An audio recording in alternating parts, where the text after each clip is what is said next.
Coming up tonight on WTOP 10 News, a Fulton man was charged in the latest Oswego County meth bust. And Recognizing Oswego County has named their community champion for February. We'll have all this, plus your latest news, sports, weather, and more. Stay with us. WTOP 10 News starts right now.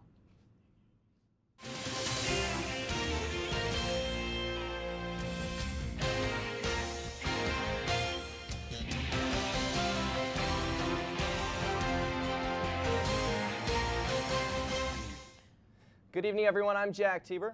And I'm Catherine Danuitz, and welcome to WTOP 10 News, your connection to Oswego and beyond. Coming up, we'll have your latest news out of Oswego County, but first, let's take a quick check at your full forecast with Storm Team 10 Chief Meteorologist Molly Matat.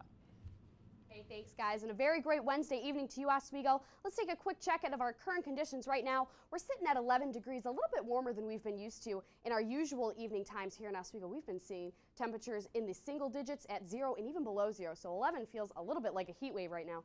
And as you can see, we are under clear skies. I can't remember the last time we didn't have snow in Oswego, but don't be fooled. If you do have evening plans, it will feel awful cold with that real feel at 1 degree due to the winds out of the northeast at 6 miles per hour. Those are just going to increase as we head throughout the night, so it's going to feel very bitterly cold tonight into tomorrow. Quick check of your radar. As you can see, any snow showers that were affecting our area are starting to push down to the south, and we will see clear skies not just for tonight and into tomorrow, but maybe even into the weekend as we flash to that Storm Team 10 three-day forecast. If we could go back to that. There we go. Thursday and Friday, nothing but sun. As you can see, we warm up on Friday, 36. We're almost going to hit 40 on Friday. That will feel definitely like a heat wave. But as you can see on Saturday, that snow does come back and we cool off a little bit. Now, does that mean that winter's back for good? Will we ever see spring here in Oswego? I'll have a full look at your Storm Team 10 forecast right after the break. But for now, I'm going to send it back to the desk with Jack and Catherine.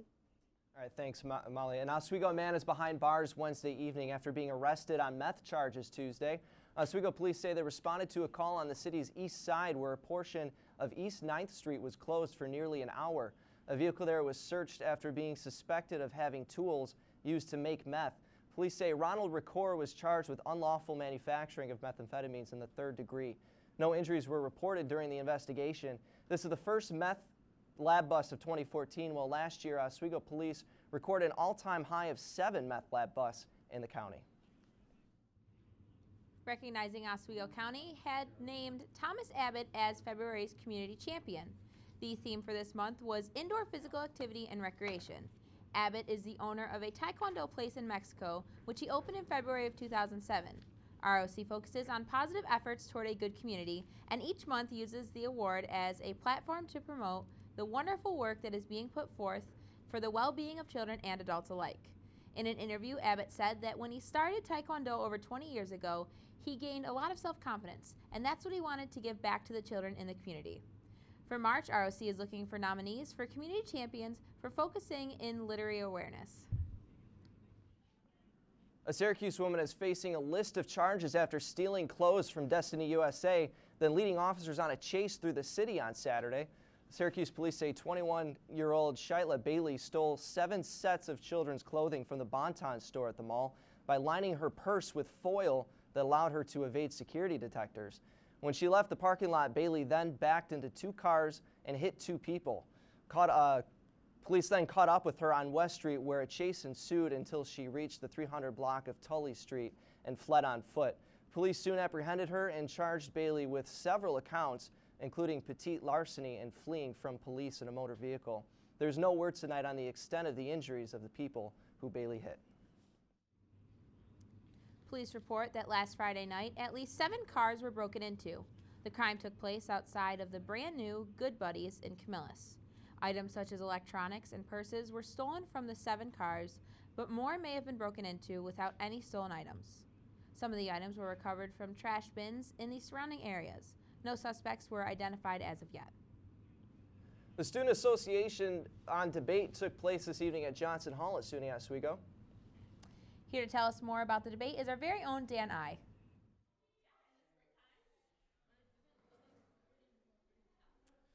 All right, thanks guys. Here inside Johnson Hall in the main lounge, where just a little bit ago earlier this evening there was the first debate and the only debate for President and Vice President of Student Association for the 2014-2015 academic year. Candidates in tonight's debate were introduced by current President Anthony Smith before giving their ideals for what they would expect in the upcoming year. Tucker Schultz is running unopposed for president, and he has plenty of goals for SA and what to expect in the upcoming year. SA has always kind of been this big picture thing that you never really saw one-on-one. So I think it'd be very important for SA and particularly Senate to go right into all the different halls during Hall Council and to talk about what Senate has to offer the individual students. Neely Laufer, the freshman candidate for vice president, says that she has plenty of goals herself to work on before this year. My biggest goal coming into it is to get more senators involved on campus. A lot of senators we have now are just involved in Senate. And I think that when clubs come in, we fund them. And if they have events, we just fund their events. And I want to try to get the senators and myself also more involved in the clubs. And when events happen, SA makes more of a presence. This year's elections will take place on March 11th and 12th on Laker Life, which is something new this year. And be sure to check those out coming out in the next week. In Johnson Hall, Dan I, WTOP 10 News.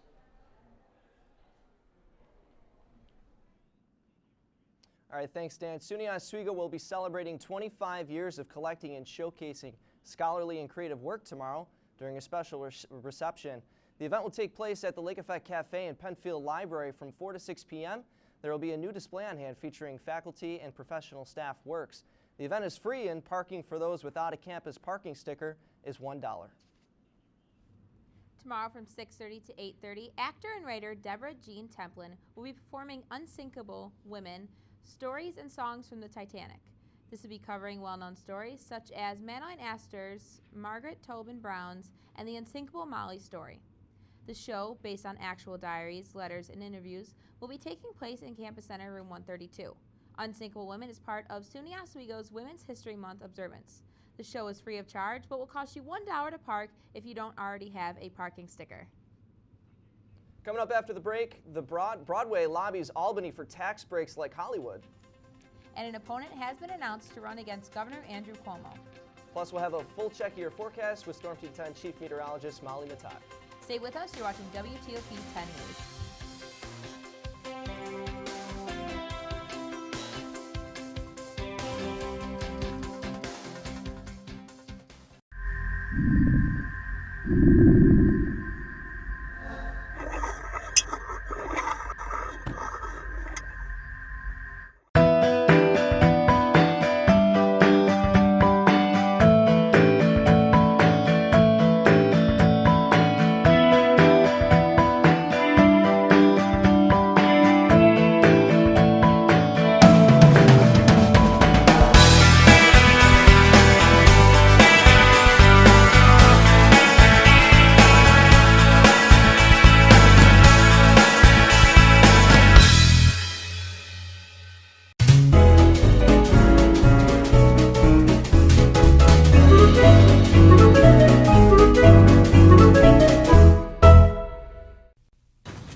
G-Morning, sunshine. Wakey, wakey. Text me back. Hey, did you tell your parents about us? Let's skip first period together. Did you get all my texts? Is practice over yet? Where are you at? Are you with your friends? That's L-A-A-A-A-M-M-E-E-E. Capital X, lowercase o, capital X, lowercase o. I love you. JK. I hate you. JK.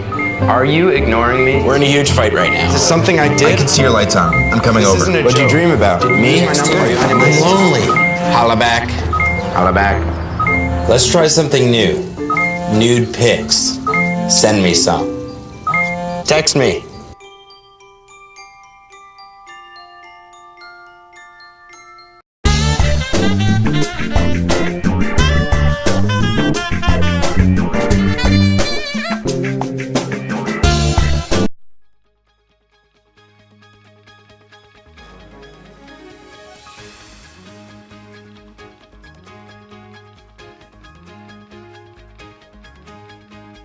Welcome Welcome back to WTOP 10 Oswego. I'm Storm Team 10 Chief Meteorologist Molly Matat here with a quick look at what you can expect from your weather for the next couple of days. Before we get to that, let's take a quick peek at our current conditions. Right now we're sitting at 11 degrees. Feels like a heat wave compared to our normal evening temperatures. In the past couple days we've been at single digits, 0, even below 0. So to be above 10 feels like a scorcher right now. And as you can see, we're under clear skies, no snow to speak of, but don't be fooled because if you do have evening plans, you're going to want to bundle up. These winds out of the northeast at 6 miles per hour are bumping that real feel down all the way to 1 single degree, and those winds are just going to strengthen as we head throughout the evening, so make sure you bundle up if you have any Wednesday evening plans. Now this warmer trend is staying with us as we head throughout the state. Mid to upper teens really prevalent as we head throughout the area. 14 degrees in Syracuse, 13 degrees in Binghamton, -1 up in Watertown rather, your cold spot. And your hot spot is down at New York City, almost above freezing at 31 degrees. Now your top weather headlines for today: no snow through Saturday. Amazing for Oswego at this point. We've been seeing nothing but snow since the start of the semester, and we will see a break for at least 48 hours. However, the cold and precipitation will return as we head in the weekend. But before I get to that, man, has it been a cold winter. I want to take a quick look at this picture, courtesy of NOAA and NASA, sent to us by WTOP 10's own Ian Dembling. This is the ice cover on the Great Lakes. As you can see, Lake Huron, Michigan, Superior, and Erie, they're all above 90% of ice cover, and Lake Ontario is at 40%. Now that's relatively high for Lake Ontario because we have 3 times as much water as the rest of the Great Lakes volume-wise, so it takes a lot for us to freeze over. Now the last time we had this much ice cover was 35 years ago, and we are just a couple percent away from breaking that record. So it has been a cold winter, but have no fear, we're looking at a little bit of a warm-up here in Oswego. No such winter to speak of right now, seeing on a regional radar. Precipitation has moved to the south, and we will see clear skies throughout the evening. But on our national radar, I want to take a quick look at what's going to be our weather maker for the weekend. This disturbance is going to come through our area, start to press in, and that's going to account for our precipitation as we start the weekend. But until then, we're looking at some relatively clear skies. Bitterly cold, though, tonight. Again, if you have evening plans, make sure you bundle up because we have a low of 0, and we could get even colder in more inland areas from the lake. Clear skies, though, with winds out of the north at 5 to 10 miles per hour. Now, tomorrow is going to be an absolutely beautiful sunny day here in Oswego. Only a couple passing clouds in the sky. We're going to top out at 23, but don't be fooled by that sunny sky because the wind chills will still bump those temperatures down. Now, you might think it's only out of the east, sorry about that. At 0 to 5 miles per hour, that seems kind of calm, but since we've had such bitterly cold air, even the slightest wind is going to make it feel awful cold here, so don't put that winter jacket away quite yet. Now this is why we have a high pressure system anchored over us right now. It's been moving eastward from the Ohio River Valley, and that's accounting for our clear skies. However, we will see some relatively cold temperatures, so we're taking the good with the bad. We won't see any snow, but our temperatures will not get too warm for tomorrow, topping out at 23. Planning your day out for Oswego, 1 degree at 9 o'clock, bitterly cold. Again, make sure you bundle up. As you head to your lunch hour, though, we hit 18, sunny skies. Go out for your lunch hour, maybe take a stroll. It's going to be a beautiful day, and tomorrow's going to be a great day to take a stroll on campus. As we head to your evening commute, though, at 5 o'clock, we hit that high of 23, and we drop off from there with a few clouds building for your evening commute. Now for tomorrow, we remain mostly clear. We're going to bottom out at 16, a little bit warmer than we've been used to, with winds out of the southeast at 5 to 15 miles per hour. Now I want to talk about these southerly winds. That's why we're going to have this warm up as we start our weekend on Friday. The southeast flow is going to bring warm air to our area. We could see highs close to 40 as we head onto Friday. However, it's going to be relatively short-lived as this cold front presses in from the north and brings with it cold air once again and a couple of snow showers, so make sure you keep an eye out for that. However, before I get to that, make sure you spring ahead on Saturday. I know I almost forgot until I checked this graphic this morning. Set your clocks ahead 1 extra hour at 2 a.m. on Saturday night. Unfortunately, we will be losing an hour of sleep, but that's what weekends are for, so take an opportunity and sleep in on Sunday. Now, your 5-day forecast shows nothing but sun for the next couple days. The winter does come back on Saturday, but look at those highs for Friday and Saturday, 36 and 35. That's unheard of lately in Oswego. As you set those clocks ahead, as you head into Sunday, we start to see the snow start to taper off, and we'll stick with highs in the low to upper 30s, and the sun will stay with us. I can't remember the last time I did a forecast for TOP with no snow in it. This is such great news to see some sun finally in Oswego. Right, do you think we're going to start heading into spring anytime soon? Now, no promises. As you guys probably know, Oswego weather can get a little crazy, so, you know, we've seen snow as late as April and May, but no matter what happens later, definitely enjoy this taste of spring that we'll have for the next couple days. And definitely looking forward to those warm temperatures on Friday. Absolutely, enjoy it. Thanks a lot, Molly. All right, let's take a look at your state and national news.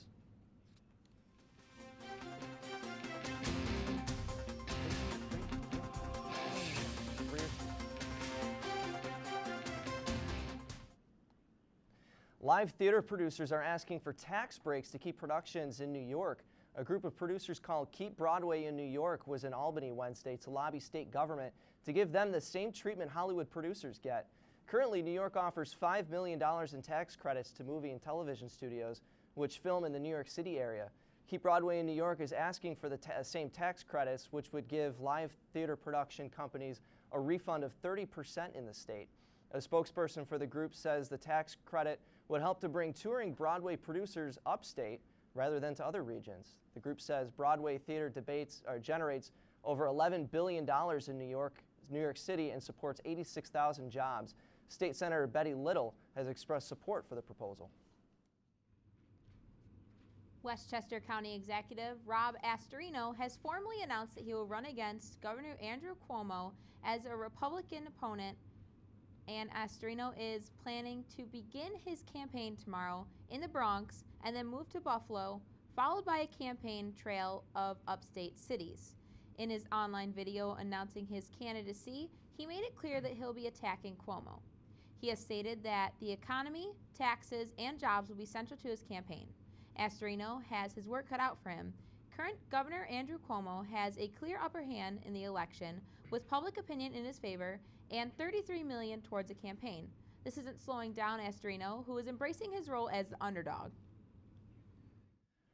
Well, there's new details tonight on the South Carolina woman who drove her minivan into the ocean with her 3 children inside.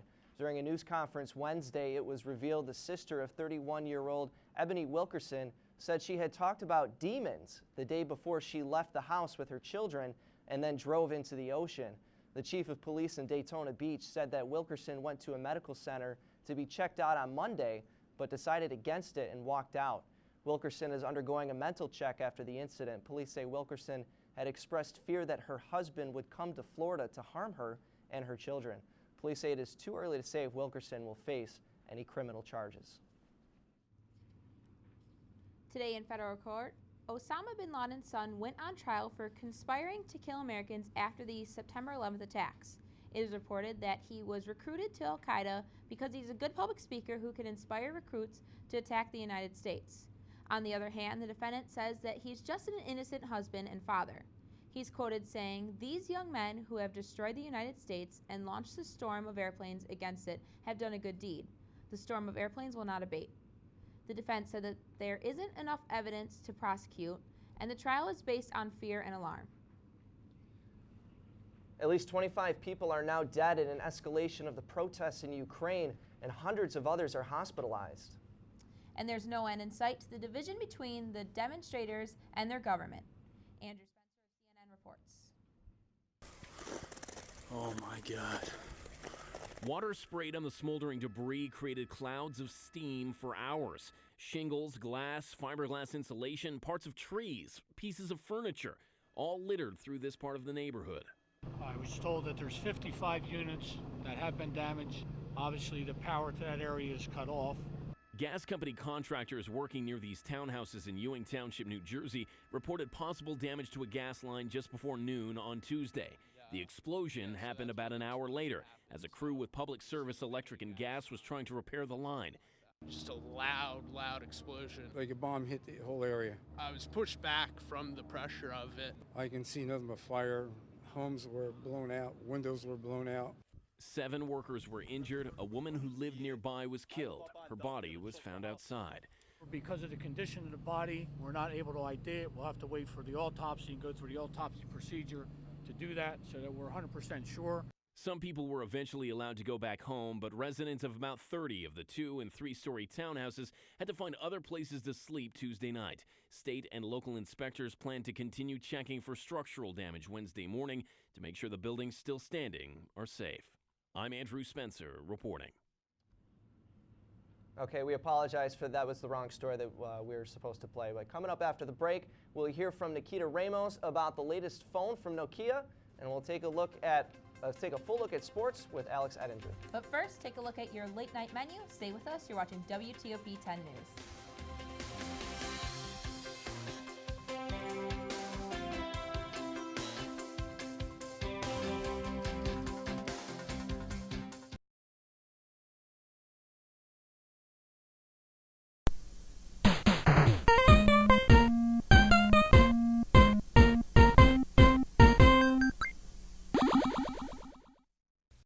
Hey guys, this is my teenage friend Fred. Rad! Hey pal, you want to pay attention to the road? Relax, man, I got it.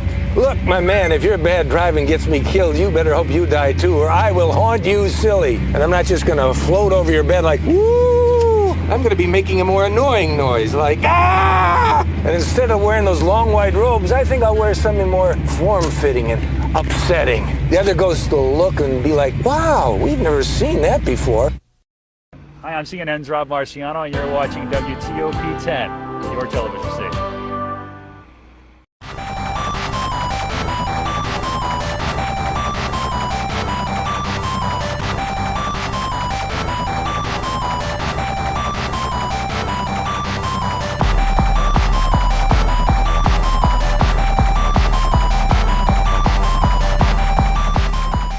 Take my hand and start a brand new day.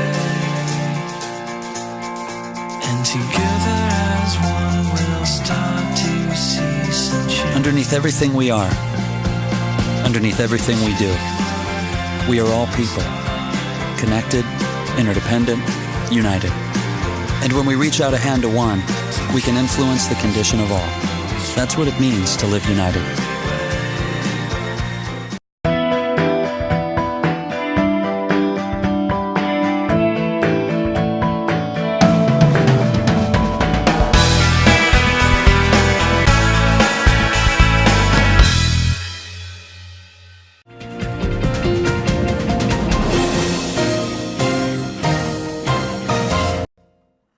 I'm Nikita Ramos. Mobile World Congress has announced a flood of new devices for this past weekend. Let's go take a look at some of the highlights. Mobile World Congress is the world's largest exhibition for mobile companies. This year's was held on February 24th to the 27th. Here is a rundown on the latest news of a few of the gadgets that were announced this past week. Samsung has announced a couple of devices, including the Galaxy S5, which was announced showing a 2K display with a fingerprint scanner. Another device is a Samsung Galaxy Gear smartwatch that will run on the Tizen operating system with a 2 to 3 day battery life. The Nokia X has been announced to officially enter the Android handset market. Sony showed off their trio of devices, including the new Xperia Z2, the waterproof Xperia Z2 tablet, which is also said to be lighter and thinner than the iPad 2. And last is the Xperia M2. This is a $300 4.8-inch mid-range smartphone. According to reports on Engadget, a new Moto X was said to be announced by the maker and is expected to be coming out late this summer. Wacom has created a single cross-platform standard for sharing handwritten notes between users. This tool is known as Wacom Ink Layer Language. The G Pro 2 was introduced by LG, showing a larger display screen with the upgrade of the latest version of Android. HTC has unveiled the Desire 816. It is a flagship mid-range phone that offers LTE and a 5.5-inch display. ZTE officially introduced the OpenC. It is a 4-inch device with a 1.3 build of Firefox OS that it runs. This was a roundup of a few of the highlights from this year's Mobile World Congress. I'm Nikita Ramos with your technology update. Always love seeing those cool new enhancements with gadgets. That one that's showed the, what was it, the you can transfer, the tablet, you can transfer the writings back and forth. That's, that's a really nice feature to have. Yeah, technology is really getting advanced these days. Yeah. That'd be nice to have for school, taking your notes, transferring right to the next tablet. Very nice. convenient. Everybody's saving to the cloud these days, right? Yep. All right, thanks a lot, Nikita. Yep. All right, so now take a look at your full sports with Alex. Now let's take a look at your full sports with Alex Ettinger.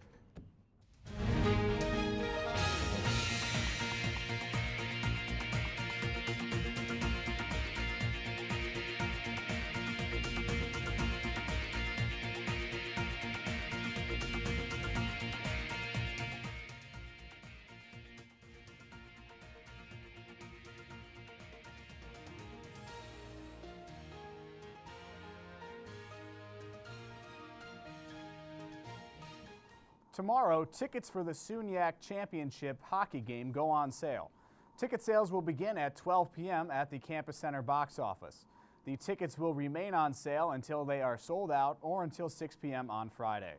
The general public will have a 4-ticket limit per person, while students will be limited to 1 per person with valid SUNY ID. The game is in Geneseo this Saturday at 7 p.m. with the doors opening at 5:30. There, the 3rd-seeded Oswego Lakers will take on number 1-seeded Geneseo for the SUNYAC title. In the NFL, former Pro Bowl cornerback Brandon Browner will be suspended for the first 4 games of the 2014 season. This is part of his reinstatement after a violation of the league's substance abuse policy. Browner, an unrestricted free agent, played in 8 games for the Seattle Seahawks in 2013 before being suspended for marijuana use. After the suspension, Browner will have missed 13 weeks without pay. According to league officials, he is now eligible to sign with any team and participate in off-season workouts and preseason activities. With the passing of the NHL trade deadline today, there were some big names changing teams. The Montreal Canadiens acquired Thomas Vanek and a 5th-round pick from the New York Islanders for a prospect and a 2nd-round pick. Vanek immediately becomes the Canadiens' leading scorer with 44 points in 47 games. Also, 6-time All-Star Martin St. Louis has been traded from the Tampa Bay Lightning to the New York Rangers for captain Ryan Callahan and 2 draft picks. St. Louis makes his Rangers debut tonight when New York takes on the Toronto Maple Leafs at the Garden. In the midst of the turmoil going on in their own country, Ukraine beat the U.S. national soccer team today 2-0 in an international friendly. The first goal came in the 12th minute when Andrei Yarmolenko booted a rebound past keeper Tim Howard. Their second goal came in the 68th minute when substitute Marko Divic sped past the defense and converted another rebound into a goal after Howard blocked his initial shot. Both lineups bowed their heads for a moment of silence for the victims of violence in Ukraine, and the Ukrainian team dedicated their win to their people back home. And that's it for sports. Back over to the news desk. All right, thanks, Alex. Coming up after the break, we'll take a look at the lighter side of news. But first, let's take a look at your community calendar. Stay with us. You're watching WTOP 10 News.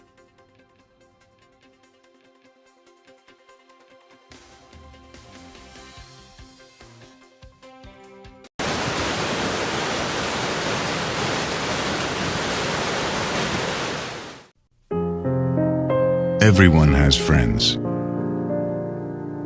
There's online friends, friends to go out with on a Saturday night, friends to hang out with and do nothing, friends who show up on moving day. And then there are the friends who'll be there if someone is dealing with a mental illness. Are you one of those friends?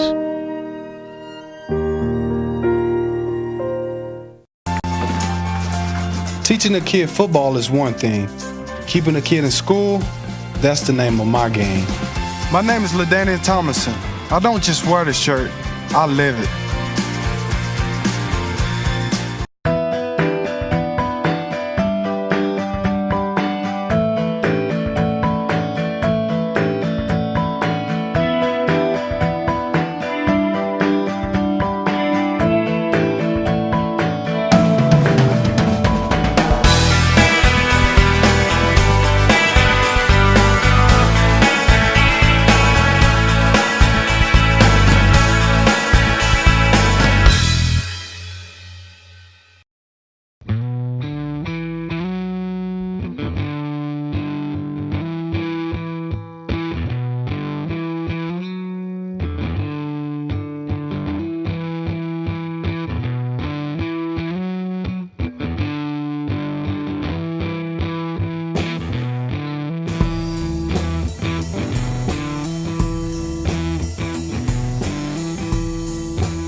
That'll do it for us tonight. For the entire WTOP 10 News team, I'm Jack Tieber.